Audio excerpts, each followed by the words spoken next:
マーライオン復活してんじゃん。はい、皆さんこんにちは、ジブリおじさんです。ということで今日は久しぶりにインタビュー企画です。今日すごいですよ。20歳で、シンガポールに新卒で、入社した女子からご連絡が来まして、その方にインタビューします。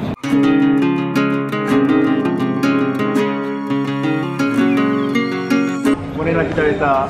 そうです。よろしくお願いします。ありがとうございます。わざわざ。ゆるい感じでいいんで、自己紹介ですね。あれですね。専門卒で新卒でシンガポールに来た感じです。はい、そうです。今、新卒で1年シンガポールで働いてるんです。1年、はいはいはい。もともと専門学校のプログラムで1年留学していて、その後シンガポールが好きになってこっちに。なるほど。専門学校っていうのは英会話系の学校ですか？ビジネス国際すごいビジネスの学校で。国際ビジネス。じゃあそのプログラムの中にその留学プログラムがあって、ちなみにいくつか留学されたんですか？シンガポールだけですか？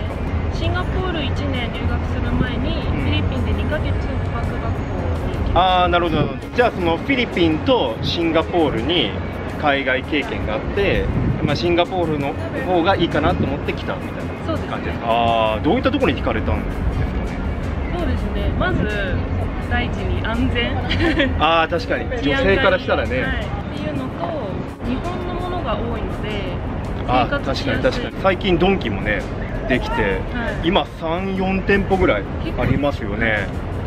すごい便利になってきて、専門卒プラス新卒でシンガポールってあんまり聞かないと思うんですけど、正直就活ってどうでした？簡単に見つかりました？仕事。やっぱり選べる選択肢が狭く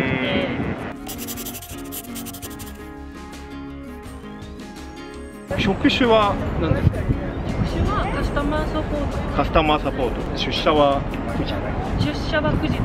9時じゃあ6時。そうです。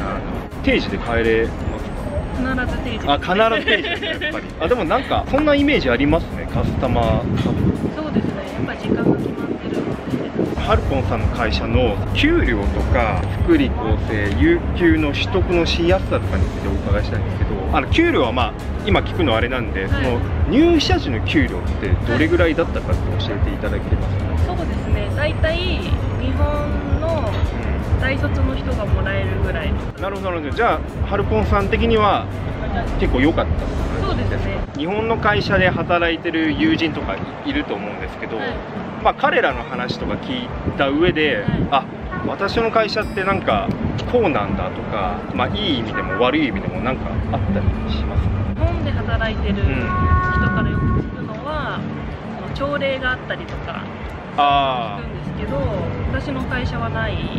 朝礼ない。僕もないです。服装がフォーマル、少しフォーマルな、ビジネスカジュアルだったり、そういう服を着なくちゃいけないとかいうのは聞くんですけど、自分の会社は結構何でも OK。今結構フォーマルですよね、だいぶ。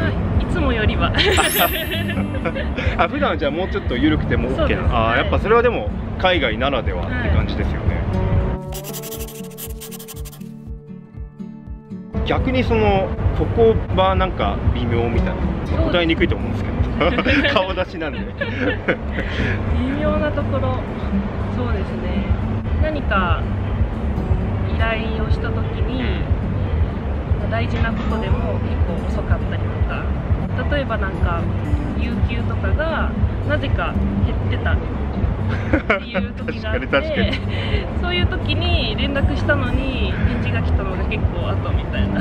それをじゃあ行って訂正してもらえたんですか？戻ってきたんですか？はい、なんとかなんかそこら辺結構緩いっていうか適当な、日本と比べたらなんか適当な部分は確かにシンガポールでもありますよね。それは僕の会社でも結構ありますね。どうですか？1年シンガポール住んでもう帰りたいのか好きなのか、もうちょっと残りたいのかみたいな。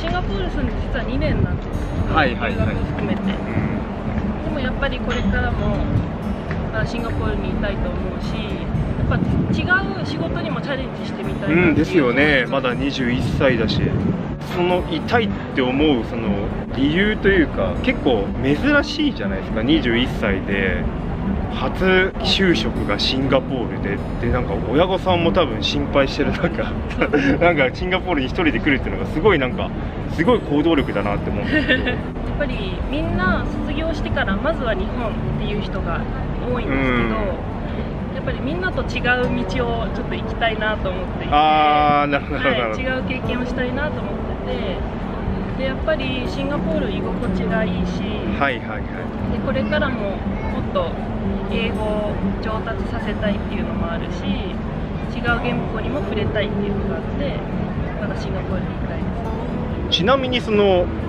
お休みの日とかってどういったことをしてるんですか？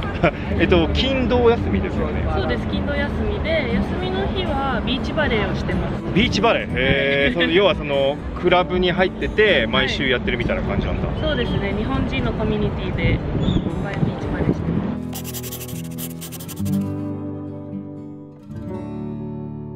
21歳の女子ってシンガポールで何やってるんですか？バレーボール以外でなんかやっぱりカフェ巡りとかシンガポールやることないっていうイメージ持ってる方多くて、韓国人のお友達が多いんですけど、お友達とカフェに行っておしゃべりしたり、やっぱカフェなんだ。飲みに行ってるんですね。なるべくリーズナブルなところにちなみにどこが安いですか？普通に教えてほしいんですけど。ポーランドビレッジ。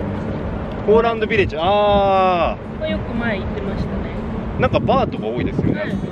専門卒とか高卒だからシンガポールを諦めてるって人多いと思うんですけど、なんか本当に、希望の星というか、なんかすごいですよね。本当お忙しい中ありがとうございます。